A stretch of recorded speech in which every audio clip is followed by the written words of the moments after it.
Hello and welcome to this week's edition of Slade, the Buffyverse Revisited. I'm one of your hosts, I'm Jeremy. And this week it's just me.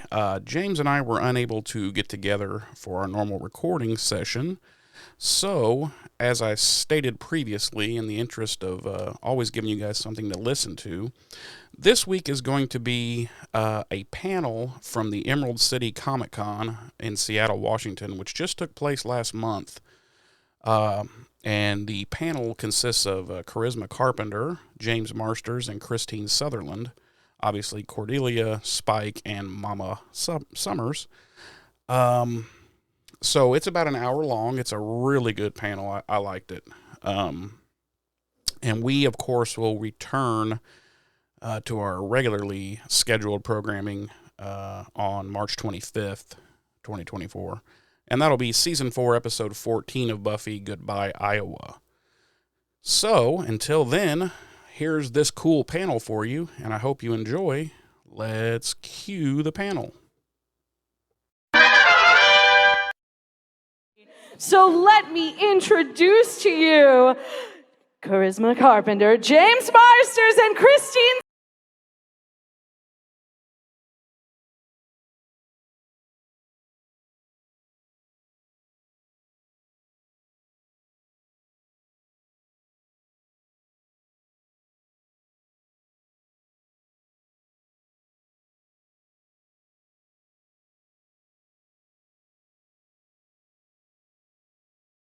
God, you guys, there's so many of you.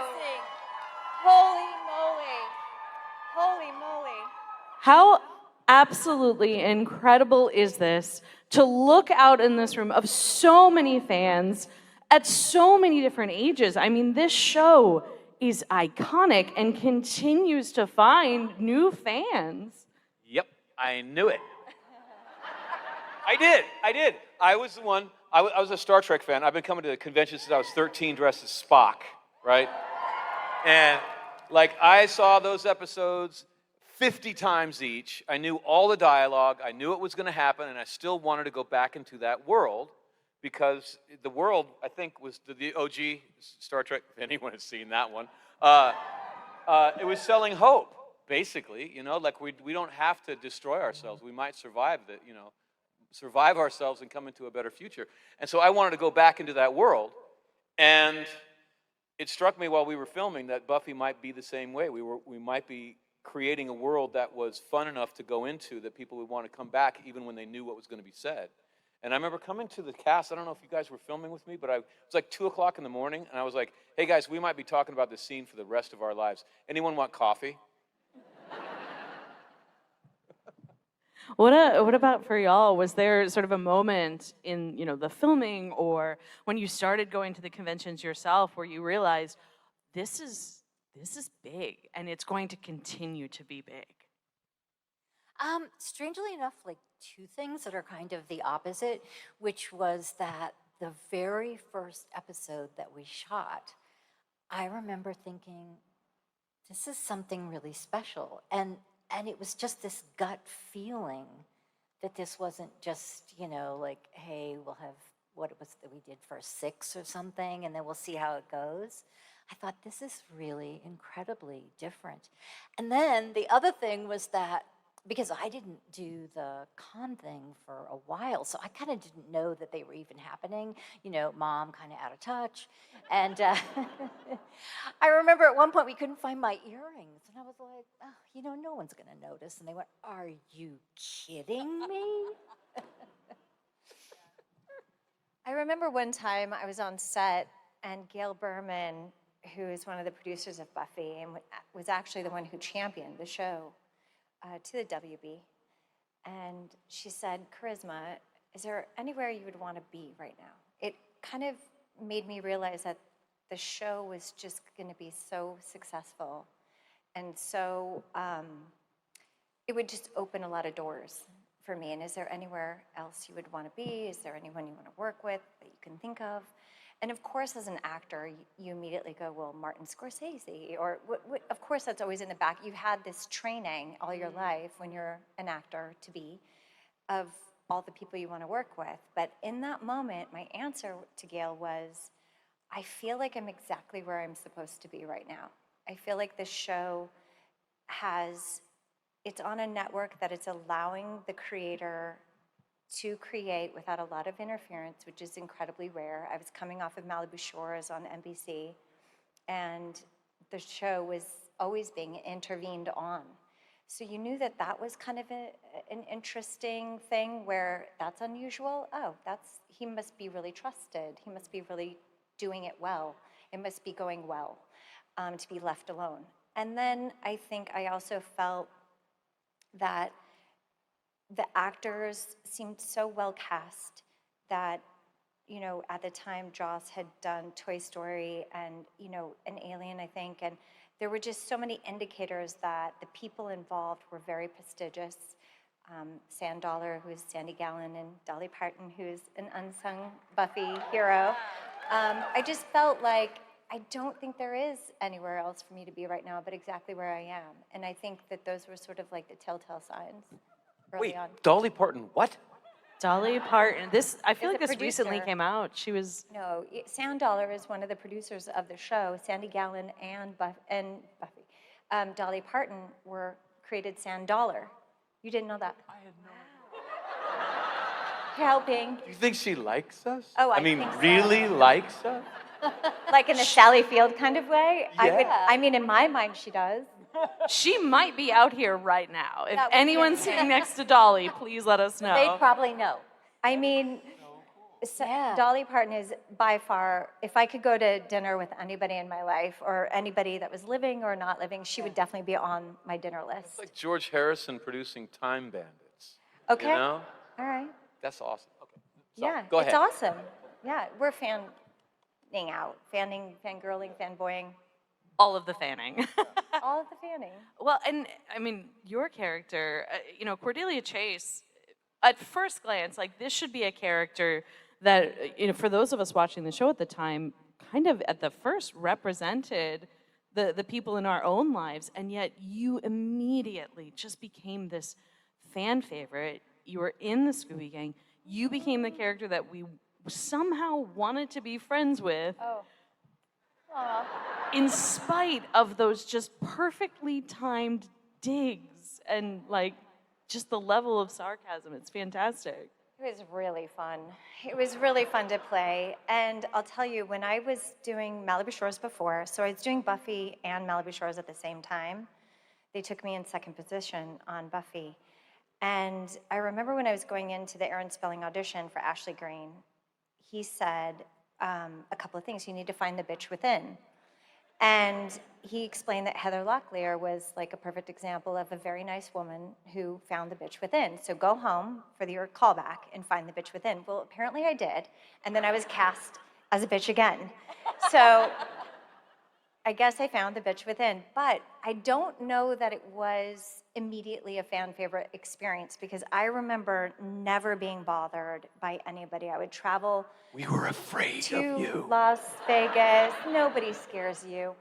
And I would go to Vegas, I would go out, and people would never, I mean, you can sense when somebody recognizes you, there's just a crackle in the air or too long of a glance or just like they light up a little bit, but they want to say something, but they don't know what to say. And, you know, you sense that, right? But I was kind of shy too, so I didn't know to say anything, and they would say something, but I think they were really just afraid to say something to me because I was so mean. You were such a good actor. That was the I problem. am I still thought a good you actor. are. Yes, you are. But I mean, Correction. Correction. Thank Correct. you. But like, I thought you were like Cordelia, which is Yeah. why we never got to know each other. I know, we until love we did telling this Supernatural. story. Yeah, I just avoided you because I was like, she's got to be like her character. There's no way. Yeah, and then we were filming Supernatural, and we were backstage waiting. Yeah. Right? Great show, right? It's like we're SPN talking fan. back, we're waiting for the setup, and we're talking, and suddenly I'm just like, I'm so sorry. I've been judging you for years. I'm an idiot. You're a really nice person. She's like, yeah, but why didn't we ever get to know each other? I was like, because I'm a fool. Sorry. I mean, so I was even judged by my castmates. Like nobody would. Joyce, did you like me? I did. I thought you Oh, were God. unbelievably funny. Oh, Oh my Thank God, you. your timing was amazing. Oh, wow. Yeah. Thank you so much. Yeah. Thank you. Well, I was very fond of you. And you're like, I'm such a big fan of yours as well. And isn't she just the sweetest with the sweetest voice and like the perfect mother? And you know what I mean? You were so endearing. Thank you. Yeah, I enjoyed our scene. I absolutely second that comment about your comedic timing. Like, Oh, it thank is you. spot on brilliant every time you deliver a line like that. But I feel like we need to clear the air for you. Cordelia Chase, y'all, how much do we love that character? Don't make me cry, okay? I'm on stage. That's so sweet. Thank you. Well, I and mean, I've always enjoyed watching you guys. And, you know, I remember when I went over to Angel, and one of the first scenes that I saw you do in the dailies was when you were talking about, you were narrating Angel down in the alley with, do you know what scene I'm talking about, you guys? Right? And he's like, oh, I'm like a poof Care Bear. Like you were mocking him. I fell in love with your character. And every time somebody asks me if you could play any other character in the Buffyverse, which would it be? I'm like, Spike. I want to be Spike. You're a good Spike. Yeah. I think I would really try. I think that would be fun. I think know, that would be really fun. Maybe funny I should go at 90s Con. You go in a cheerleading uniform, and I'll go as Spike. you And we'll did do say- photo ops. Oh You my did God, say how you funny love was that? dressing Or up. the cat uniform for Halloween. Oh, to the cheerleader. You do the cheerleader? You guys. You heard it here first. It's happening.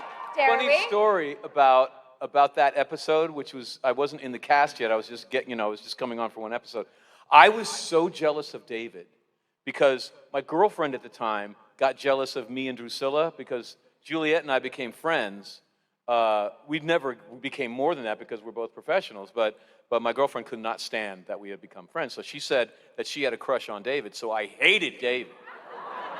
So when I went over to his show, I couldn't stand that I was shorter than him. I couldn't stand that. So I So put, honest. right. So I put lifts in my shoes. And if you watch that episode, you'd be like, Spike's a bit tall. And so then when I got into the cast, I was like, what am I gonna do, man? Like I can't wear lifts for the whole time. It's ridiculous. So I was just like, Why? Girls wear heels every time. yeah, but heels, you're admitting it, you know. So I just took, I didn't even do that when I got on the that's show. But funny. it's kind of Does funny. David know this story? Have you told David this? I don't think so. Well, we're going to have a chance in yeah, Chicago. yeah, no, yeah, exactly. He's watching gonna right love it. Oh my God. So far you've admitted that you were scared of charisma. Yeah. You did not like David because you were jealous. Horrible because he was so nice to me from day one. Like he showed me where the bathrooms were on the soundstage. Like he was that guy. You're gonna be fine, dude. This is where the bathrooms are. He like took me under his wing and all. Like he was great the whole time. I was just a little punk. Horrible. Speaking of little punks, Spike. So you shared that when you originally came on the show, you had, I think you had said like a 5 or 6 episode arc, and then you were supposed to be killed off. Yeah. Yeah. And that changed. Can you talk about sort of how that changed and what led to that? Well, I was supposed to be in between 5 and 10 episodes, and the producers explained that I was a soulless vampire who cared about no one and loved nothing, and that vampires and Buffy were just metaphors for what you're supposed to get over, the challenges that you were to overcome. So vampires are designed to be killed. So you're here to die, basically. And if it works out, you'll get more like 10, but we'll see. And I was like, okay. And then they turned around, and I was like, F that, man. Like, if I play it the way they want me to play it, they're going to kill me off in 5, for sure. Like, the way to connect with the audience is you got to find the love, I have found. And it doesn't have to be, like, sweet love. It can be betrayed love, frustrated love. But love's got to be in there, and that's the gold in the mountain, as I say, as I like to think of it. And so I just played love for Drusilla in the beginning. And then you met me. yes, right. No, seriously. I was really looking forward to that because Spike, I sensed, and it was in the writing, because I'm like, do you have any more marshmallows, Yeah. Because I was like, oh, I'm going to be able to be very vulnerable in this scene. This is good. They're not going to kill me off if I'm good at this. Yeah. I was Yeah. No, that's that when I was so thought- fun. When that scene came down, I was like, oh, they're not. Maybe I'm gonna stay. Yeah. How could you No kill choice. a vampire who loves baby Marshmallow. marshmallow? Yeah. That's a safe word. But I was only. Is it really? Okay, hold on. Why I said that Oh was boy. the massage therapist said she was I had a massage last night. It was Casey Jones, by the way. She's fabulous. She gave me a wonderful massage, and then she was like, "Is this too hard?" And she made some joke, and I'm like, "No, it's not." And then she said that somebody had told her, started screaming out marshmallow on her, and she didn't know what that meant. And then she had to explain that it was her safe word. And I'm like, "Do I need a safe word?" And now you're talking about marshmallow, and my brain went to marshmallow. Anyway, I'm so sorry. I'm so rude. You are Please awesome. carry on. Oh my God. I was just gonna say that the reason that I got into the cast in the 4th season is because they needed a new Cordelia, because you had gone over to Angel, and I always love when you say these things. I mean, do you know this is Yeah. fact, or are you pontificating? No, Are no, you Sarah told me. wondering? Pontificating is the right word. Are you? oh, I'm conjecturing? definitely pontificating. Is it conjecture? Is what I mean to No, say. because Sarah told me. Sarah told you. Okay. Yeah, because they were talking. She was talking with producers about who should replace Cordelia because they needed a character. I thought that was Emma. I thought that was Anya's character. I mean, you are just so you. I think I was on. I don't know. It was, Do you guys know? but Sarah said that she's the one that said Spike should be the new Cordelia. Okay. She took credit for that. Yeah. Okay. So, but it's the character to say, Buffy, you're stupid. We're all gonna die. Okay. Now I know. Yeah. So that I had to try to live up to Cordelia, which was not easy. And then I couldn't get in the room without lighting on fire, so it wasn't working out in the beginning, like at all. Someone has to be the brutally honest marshmallow in the room. Keep everyone safe. The crew hated me, like in the beginning, because how do you get Spike into the room to tell Buffy she's dumb when he lights on fire? So he's always coming in a smoking blanket, and they always had this, they had to like smoke out the whole set for Spike's entrance to the crew. And it's time for Spike to come on, the whole crew was like, oh God. I thought I was dead. I was like, they're gonna kill me off. They just Was can't it take at least like a one take thing, or did you? No, as many as is necessary. So the one for the long shot, and you need, I mean, 4 shots. sometimes it was like Kubrick on a set. Remember that story about Tom Cruise having to enter the room in that Kubrick film for Eyes Wide Shut 87 times or 92 times? Yeah, it was crazy. Yeah. We worked up to 20 hours No a wonder day, the crew y'all. hated you. Yeah. Can't you just walk I through a tried. door? Yeah, exactly. I'd have hated me too. I was hating myself. Yeah. We're just ticking down the list of revelations should about we call James. in a therapist? I think we need to have a group therapy. Well, no. Could you imagine in a Buffy blanket, the Vampire Slayer no, and man, cast like, having you're- group therapy? You're in this blanket, and they just puff a bunch of smoke up in your face, and you got to not cough and then enter so it billows out. You would hate life too, man. Like, And the bleaching of the hair. And, I mean, so many things. that sucked. A lot I mean, of up. we're really processing here with you today. Spoilers, I'm also a therapist. I'm very much not. Thanks. Kristine, we have Joyce. You were the warm blanket. You were the hug. You were also in a time when we had series like My So-Called Life and Dawson's Creek, where like the parents were going through it openly in front of their children and dealing with a lot of stuff. You were a different type of foil for Buffy as a parent. Can you sort of talk about that and your role in the show? Yeah, it's a great question. Thank you. Thank you, Joyce.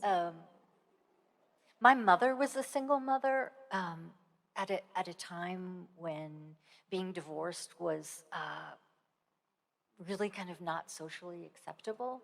So it made us just kind of like a bubble of our own. And I really felt like a piece of that, I got to work out a piece of that. And I think it just is a whole different thing when you're a single mother and you've gone through a divorce. There's a certain amount of, I don't know, like failure or something, and it makes no, it makes your relationship with your children different.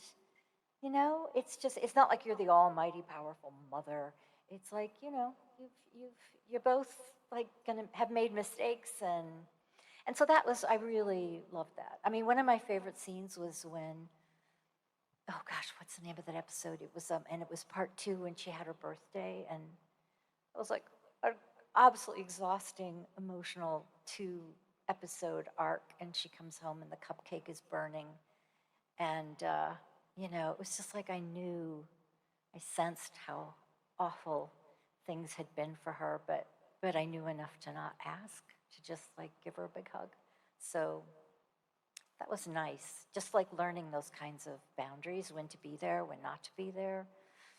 So it was good practice for my mothering as it, you know, came around. And my daughter grew up, so.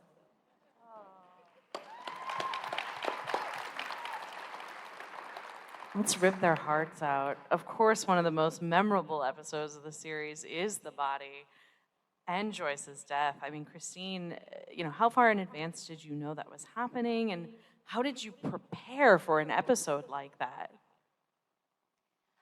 Well, there wasn't really much to prepare, but I did know about it about a year and a half before, because I went to Italy, and, you know, Josh said, that's fine, you can leave, but, you know, I just need to know you're coming back because I'm going to kill you. So I was like, yes, I'm coming back. So I knew it was going to happen. I didn't tell anybody, but I really didn't know which episode it was going to be until the script arrived. But it was kind of neat in a way to know so far ahead, because it just it's like having a terminal illness. You just know that this is so special, and every moment, every episode, it really made it much more tender for me, knowing it was hard to leave too. It was really, it was hard. Well, I mean, even just now I can see the bond that y'all have with each other. And Charisma, you've been sharing photos from back in the day of just the whole baby cast at cons. I'd love to know, you know, from the time filming, like, what are some of the fondest memories that you all have from your experiences with each other? I mean, those were long hours till, you know, they called Saturdays Fraturdays, because we would start work at 4 p.m. and get off Saturday morning at 7 a.m. and then be at work on Monday morning at 5 a.m. and it would just get later and later and later. And when you have to work such insane hours, and it's very difficult to nurture your personal relationships, it's nearly impossible. It's nearly impossible to maintain a relationship with your family. Like, are you coming home for Christmas? I'm like, I have no idea. I have no idea when I'm getting off. I don't know. We don't have that episode yet. You know, there's just a lot of living that you kind of miss out on. So you kind of have this family this cast that becomes your family, in a sense, that you can kind of miss those holidays or funerals or Mother's Days or birthdays that mean something to you. But if you don't make those connections with your castmates, then it can be really, really hard, right? So I think there's it's maybe like trauma bonding in a way. Like, gosh, you know, like in a way you're just experiencing things, dynamics are happening, the show's blowing up, you know, you're missing out on relationships and friendships. You can't, you know, there was a point in time where I wouldn't be able to even check my messages, because there would be so many messages that it was just too daunting, and I was too tired. I just couldn't do it, you know? So there was like a withdrawal that happens. So I think the fondness comes from moments where, you know, like I can still picture Nicky all the time rocking in his rocking chair and in his trailer. I remember having to bring my dogs to set because I worked so often, and then my dog Hobie, a beautiful blonde, handsome fellow that got by on his good looks his whole life, would have separation anxiety and claw through the door of the trailer, and I would just be freaking out and thinking I'm gonna get fired because my dog ate the door. I mean, there are just so many different like moments, or like whenever we would have big epic scenes in the library that would take all day to shoot, and then we'd have big lighting sequences with Michael Grossman, who's very talented, and then it would be a matter of like eating and sleeping in the chairs and sharing books and tossing popcorn at each other and seeing if we can catch it, and just living, trying to find life between setups. That was all fun to me. This is the thing for me. When you're in sleep deprivation, when you're doing 22 episodes a year, 9 months of 18 to 20-hour days, and you're sleeping like 4 hours a night and working for 20 hours, you get into this, your short-term memory basically evaporates. And we used to play a game with each other during lunch, which was, quick, what did we shoot this morning? And I'm like, I got nothing. I don't know. I'm just trying to get my lines down for the afternoon, man. Leave me alone. Like So you asked your question. I'm like, I don't really remember very much about that time period. But everything that you said, I was like, oh yeah, I remember that. Oh yeah, I remember that. But what I do know is that I feel we bonded, and you said, what did you say? It was like a bonding of trauma bonding, because. Well, this is the thing, though. It's like this might be just me, but I think it was everybody, really, is that we would get these scripts that were so perfect. They were so amazing. You'd read it, and you'd be like, oh, my God, there's so much gold in here. And knowing we're not going to get it all. We are going to, in some way, fail this script. Working as quickly as you work in television, there's always going to be some little golden nugget, some reaction between characters that we forget or we can't quite get right.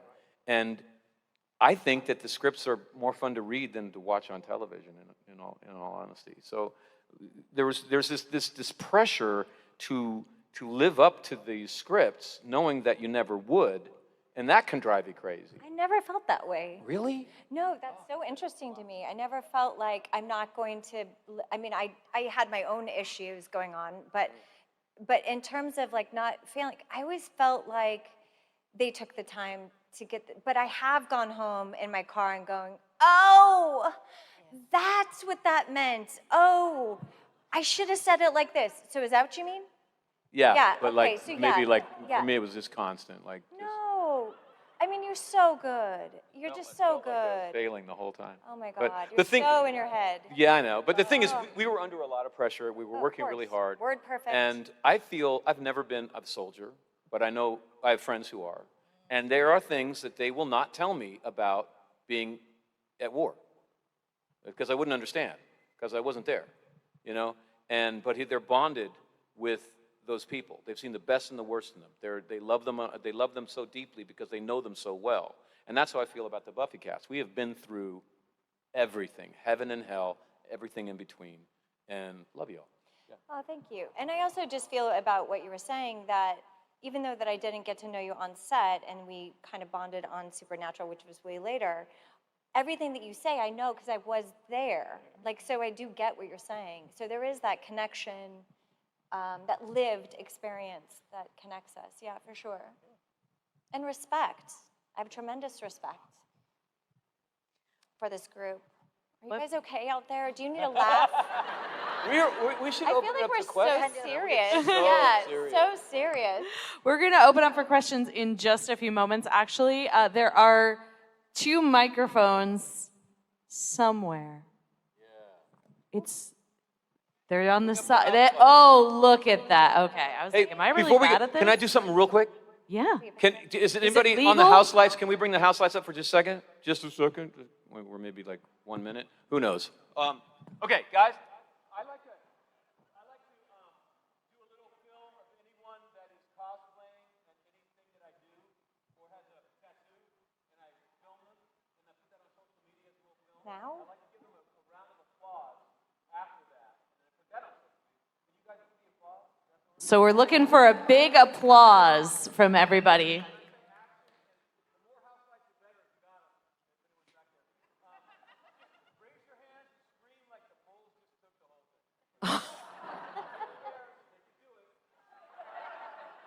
All right, so we're gonna get a big old action from you.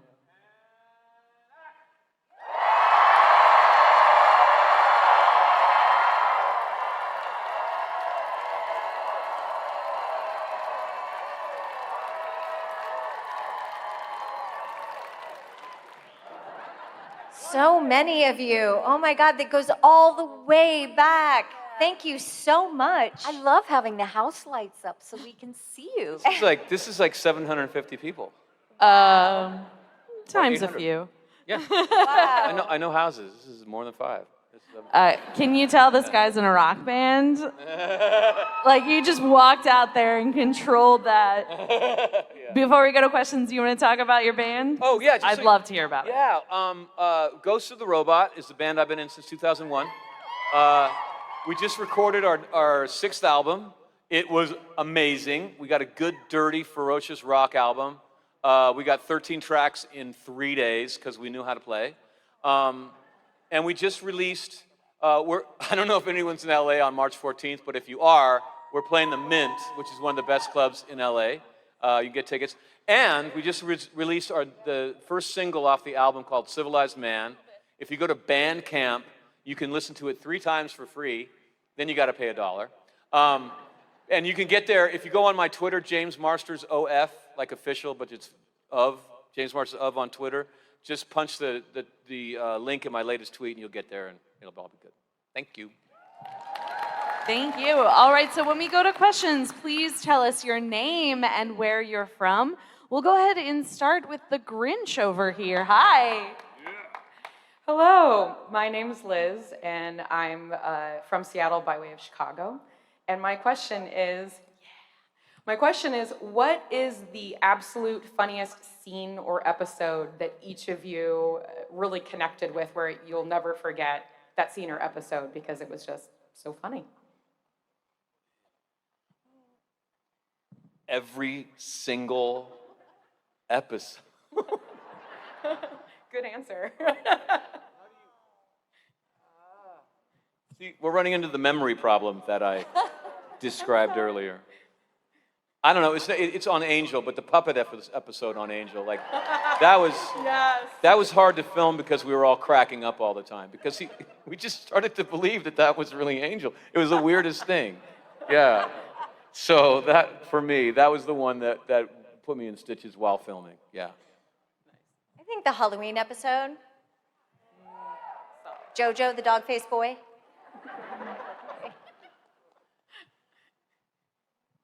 You? Oh, I would say one of the most absurd was, oh my gosh, my memory. Oh my God, who played Ted? Oh, John Ritter. Yeah, John Ritter. John Ritter, who was so amazing. Wait, no, did you play Ted or the robot? Wait, was Ted the robot? Ted was the robot. Ted was the robot. Yeah. Okay, I am okay. Yeah, no, that was wild because I was, usually the mother, and it was like, oh, this is John Ritter. How are you? I just am such a big fan. Wow. And then we went right into a makeout scene. Dang, joy. Who's getting that? That was memorable. And that was a really rather dramatic role for him. He played against type. Yeah. Yeah. He was amazing, though, when the robot kept kind of breaking through. Yeah, it was a great episode. Thank you. Thank you so much. The troll. There's a troll at one point in Buffy. Why did you immediately Big point to old troll. me when you were like, the troll? Because I remembered your question. It wasn't your question. Why am I pointing at you? The troll. Oh, she's gone. Yeah, what was it? The troll came, and the dude was huge, and I just remember the troll was really scary on action, but then cut. He'd be like, hey, anyone got a sandwich? That was good. Hi. Hi, my name is Grant. I'm from the beautiful, uber moist city of Seattle. Moist. And Chrisma, I'm the one that asked you about casting at Portland last year, but if you guys kidnapped James Gunn and Kevin Feige and could release them only after they gave you the role that they want in either of their universes, who would you want to be cast as? I know who I would cast you as, but who would you be cast as? I think that's far more interesting. Who would you cast me as? You're Wonder Woman, obviously. Okay, I'll do it. Or Black Widow. or Catwoman. I don't think they're in the same It's universe, whatever you right? want. It's I alternate have a universe, whatever you want. I have trouble delineating between DC and Marvel, and I'm so embarrassed to admit that It's at a okay. con. But I'll work on that, I promise. I'm starting to get the hang of it, but clearly it's a bit fuzzy still. Did I cross any boundaries? You did great. I did. You no, did I great. did. Oh, You did great. don't pretty girl me. I'm not pretty girl at all. You did great, I'm honey. accepting. We're all very accepting here in Seattle. You be you. You can be anyone you want to be, man. I love it. Okay. Well, I'm embarrassed, Lou. Turning red. Okay, thanks. Who would I be? You'd be someone very important. You would be like, no, not Aunt May. I would say like Zatanna, or somebody like the all-powerful magician, Zatanna. That sounds good. Okay. I like That sounds good. Okay, cool. Who would I be? Say Lex Luthor. Sorry, you'd be Loki. Yeah, okay. We love you guys. Please tell Sarah to come. Okay. All right, peace. Is Loki an acceptable substitute for like? Well, it's kind of taken by a pretty freaking good actor, but yeah, as soon as we can get rid so of are all my characters as well, but I mean, it's a dream situation, so Okay. yeah. Yeah, It's a dream sequence. Anything's possible. Tom Hiddleston is dead, and I get Loki. Yes. He's so Honey, I just had a great dream. Hi. Hi, I'm another Tom. I'm from Vancouver, Washington, the real Washington, mind you. I'd just like to ask Harry Dresden a question there. Yeah. Is there any chance we could see you comprising the real Harry Dresden as opposed to that poser that actually did the first series? As a real If Peter, official if Harry Dresden. Peter Jackson would have to like direct it and Gandalf me, like because Harry is like 6'5", and I ain't, you know. So like, but hey, man, Gandalf looked super tall in the movie, so I don't know what they did, but if they did that, then yeah, sure. It doesn't matter. Everybody else would be a poser. Everybody. Sorry, you are Thank you, Harry man. Dresden, man. You're the best. Are you going to do any more of the books? I am going to be recording the books until I or Harry is dead. Awesome. Thank you so much. I Hell yeah. appreciate it. This really took the turn after you killed off Tom Hiddleston at this. Hi. Hi, my name's Terry. I'm from the Seattle area. With all those long hours and such that you guys were working, did you guys play any pranks on each other or do something real? That was my expectation. I'd like to know what you did to kind of bond and make each To other bond pay. or to Oh, I'm just sorry, it's be mean? more like make each other pay for the long hours that you're. Well, it wasn't their fault. But I did take it out on Nikki a lot. Nikki, I spent a lot of time working with Nikki, and I would saran wrap his toilet.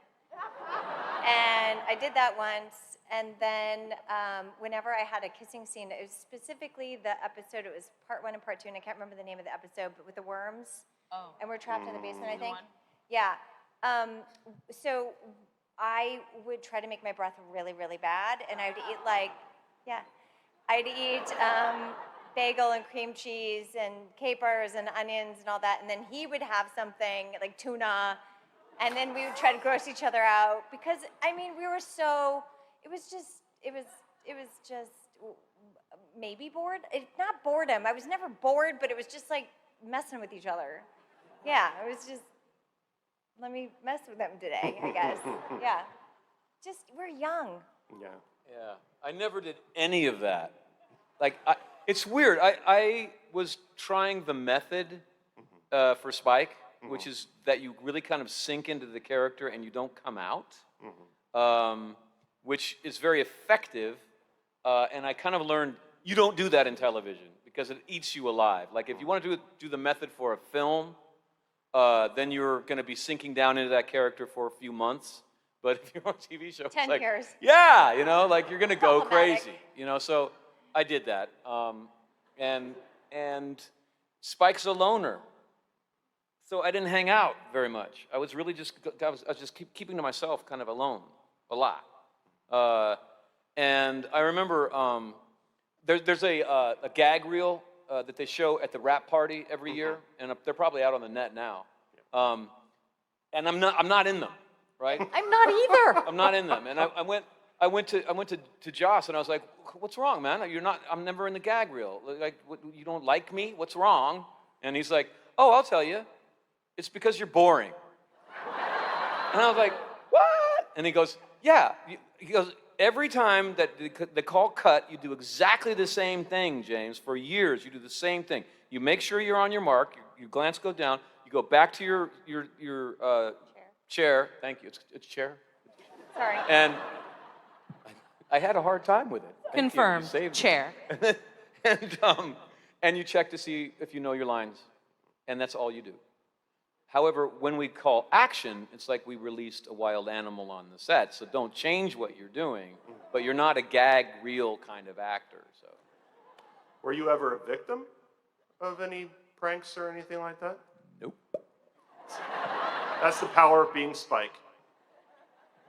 Do you have We anything? didn't work together long enough. Yeah. I would have got him. I got my toilet seat for sure. Oh my God. Thank you. Hi. Hi, my name's Richard. I'm from San Jose, California. And I was wondering, what was the most difficult scene to film for you and why? Well, I can jump into that one. Being dead was really hard work.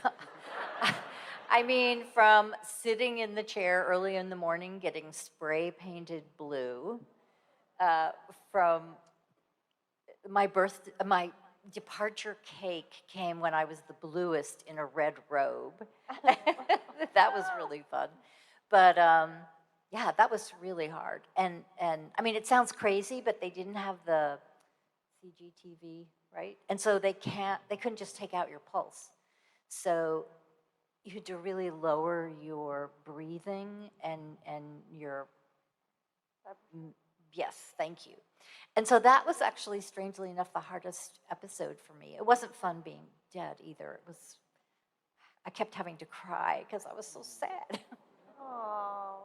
Not breathing on camera, too, is hard. Like not breathing on stage, you can get away with little breaths, but film sees everything, so you just don't breathe between action and cut, which can be a minute, minute and a half. And you keep doing that all day, and you kind of get into a panic, like, oh, I'm not going to breathe again. It's so much fun. Yeah. Like, God, is this scene going to be over because I need to breathe?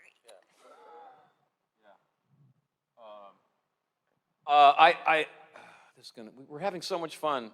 I don't know if I want to answer this question. It's hard. Just real quick. The hardest scene for me was the bathroom scene where I attacked Buffy. I don't watch movies that stuff is in. I don't audition for parts where that is involved. If I see it on television, I got to turn it off before I kick the thing in. You know, I just it's not my thing. And I was contracted to do that. By the time that came down the ropes, I was contracted to do that. So that was the hardest day of my professional career. That was horrible. Yeah.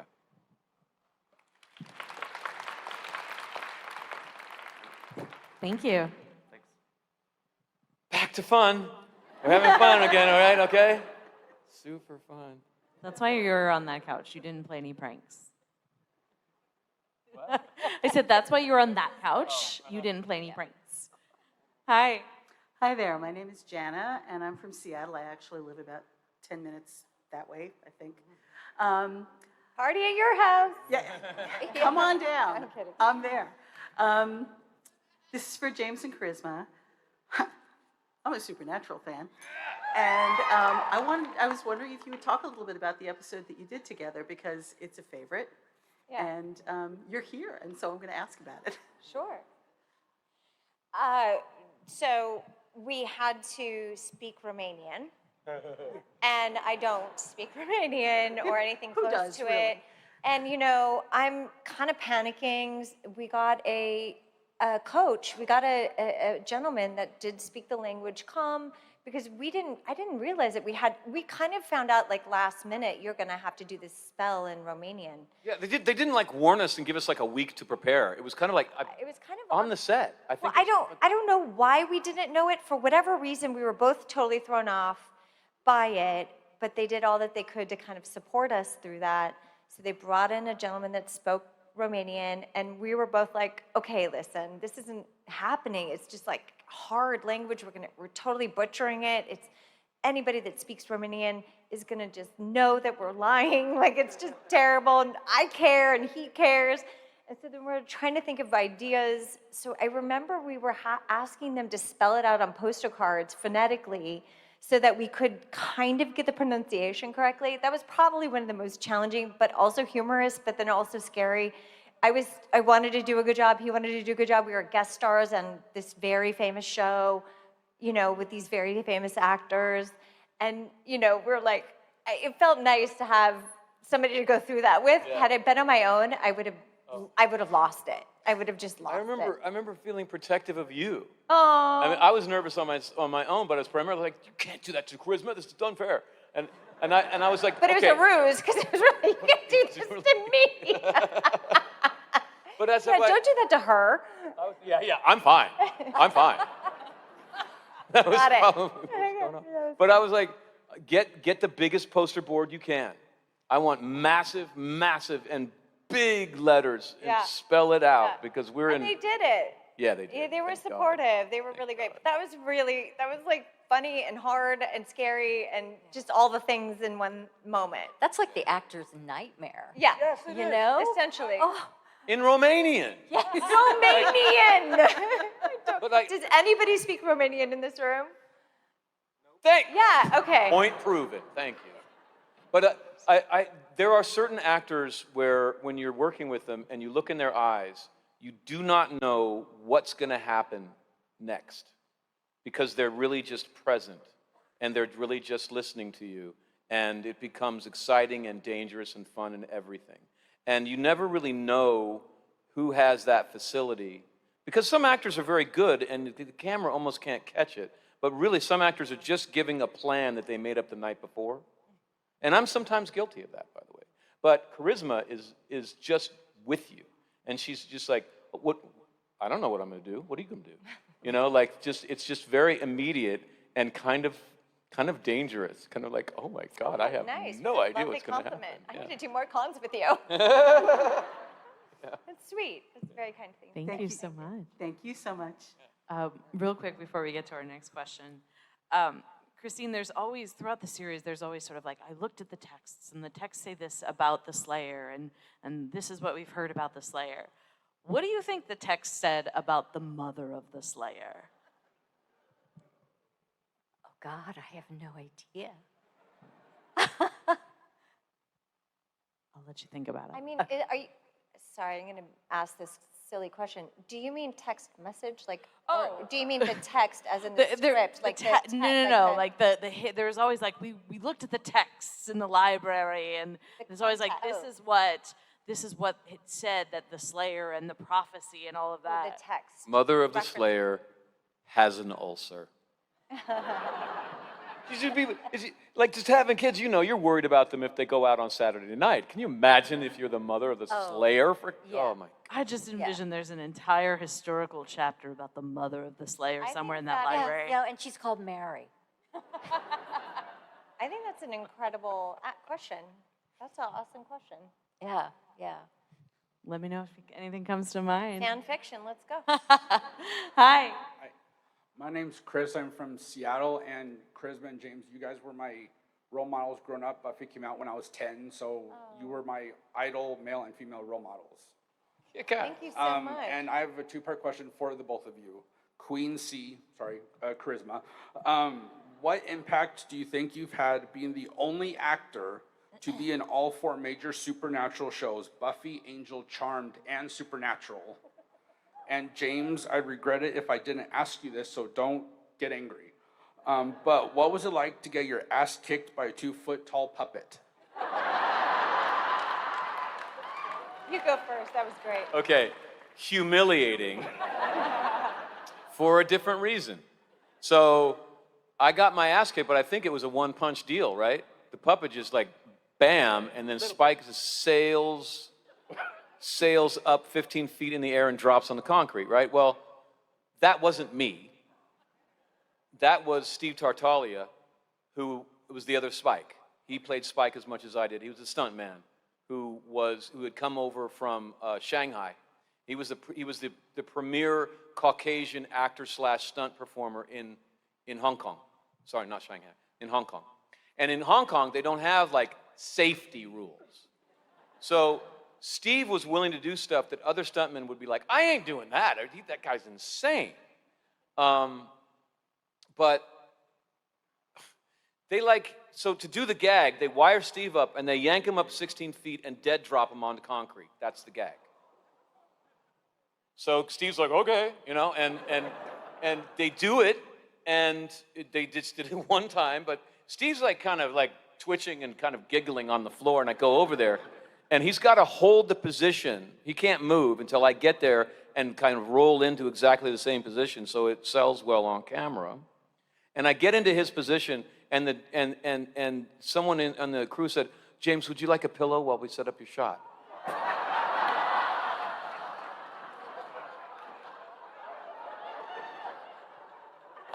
Oh my God. Pretty girl. Yeah, exactly, right?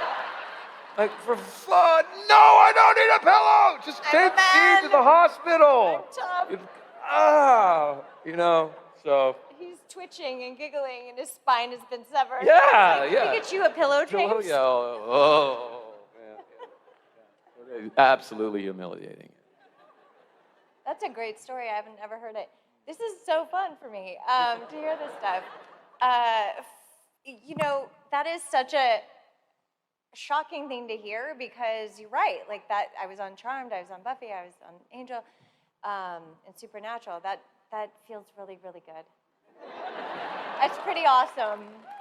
And somebody said that to me at the table today. They saw my photos and they're like, I didn't realize that you were a part of so many different fandoms. And I'm grateful for that. My friendship with Holly Marie Combs was the reason why I got to be included in the Charmed episodes.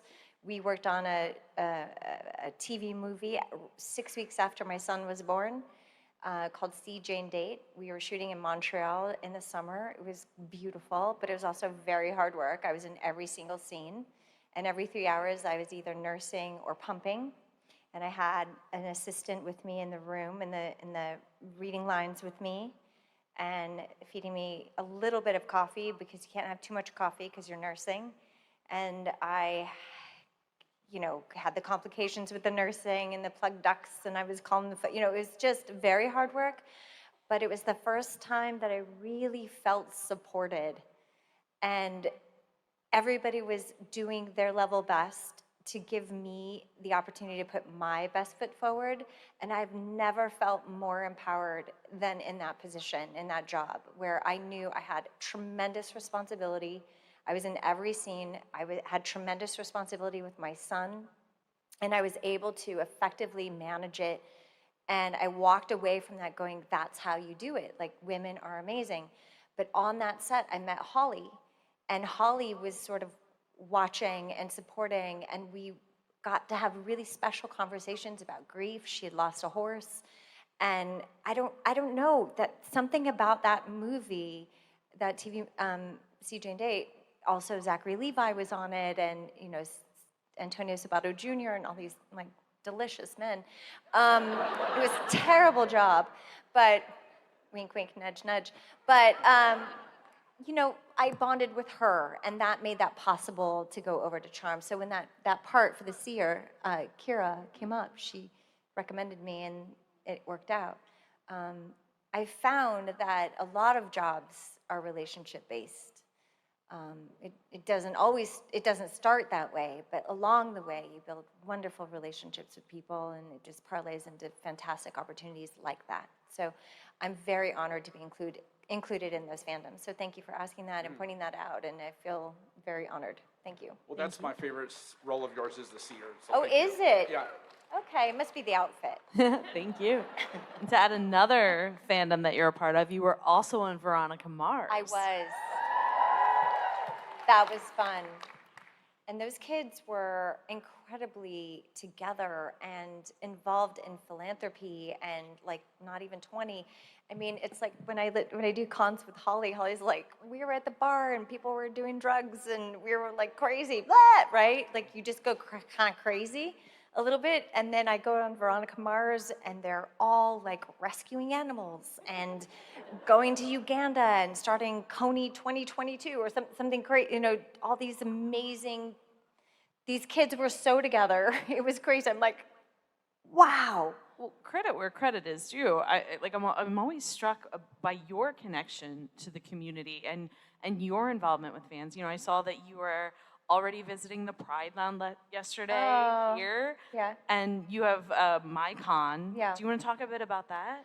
I mean, quickly, sure. Like, first of all, I am an ambassador to that community for that particular Free Love.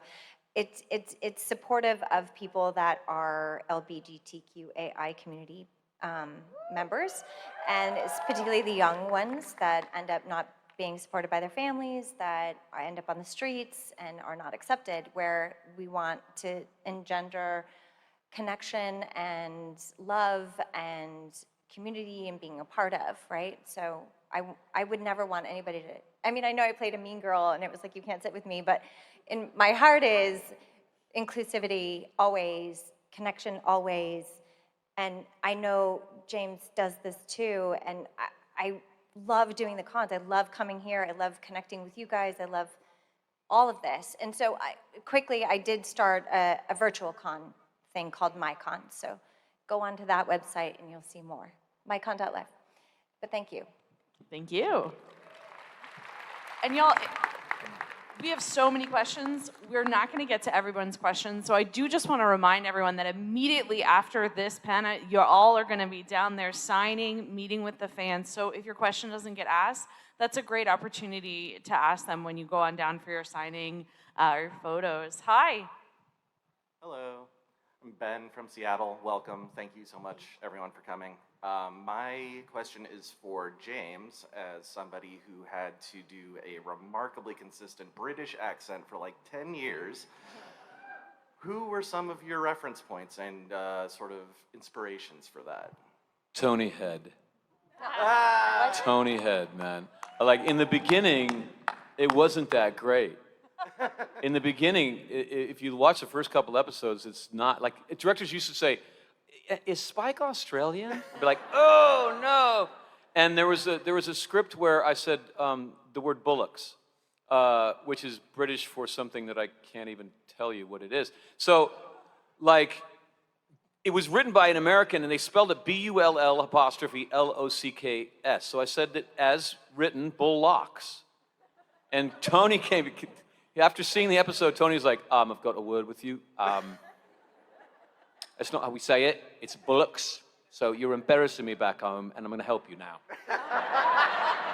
And that man tutored me by force. He would show up, the new script would get dropped off, and I would know within 24 hours the knock would come on the door, Tony would come in, he would not ask to be invited, he would come in, and he would go over every line that I had, and I would say the line until he was satisfied that I was no longer an embarrassment. Yeah. But he's rather posh. Oh, So- well, unless you make him angry. So. No, but he... So that's interesting that he was schooling you on how to be Cockney, right? Because your Yeah. character is more Cockney. Yeah, but I mean, you know, I'm an American, but I can be Cockney if I want to, so, Yeah. Tony's no different, you know, he can put it on if he wants to. Sure. Yeah, no, but he knew better than me. Is the thing. Sorry. All right, well, we've had just a few minutes left, so it's looking like you're going to be our final question. Hi. Hi, I'm Marnie from Seattle, and my question is for Kristine and Charisma. Since you did not get to be in Once More with Feeling, what style of song would you have wanted to do? We were just talking about this backstage. We do not sing. Yes. Pretend you could. Oh, well, if I had to pretend, do you want to take that one first? Let me Wow. ponder that for a moment. Yeah, like singing, it's hard to imagine what song. But what comes to mind was in the episode where everybody takes the love potion, and you and I like had a whole thing going about, you know, don't touch Xander, and that would be fun. That would be Yeah, fun. like a cat song. Ooh, I like that. I mean, in my wildest dreams, I'm a fantastic singer. I mean, I can belt it out on Broadway, like music, like I love musicals. I am a musical theater person that isn't musical, so I just feel tortured that way. So, I mean, who doesn't want to be a rock star on stage? I was in Strange Frequency once, and I got to be on stage with Sebastian Bach and do like a fake rock and roll, like we were in a band. He was a Grim Reaper. It was very interesting. Dan Merchant. But I think kind of like I could just see Cordelia doing some Broadway thing. It would just be very funny if that was his style. Yeah. What do you imagine? I imagine Joyce doing death metal. Like, Really? I'm so frustrated with my daughter. I am gonna lose my soul. oh, Now do me. You could do it in the band candy costume. Now do Cordelia. punk rock. Punk Oh, rock. really? Oh, yeah. Oh, All right. Yeah. We're all dead. There's no future. Yeah. Yeah. And there'd be at the end. Sure.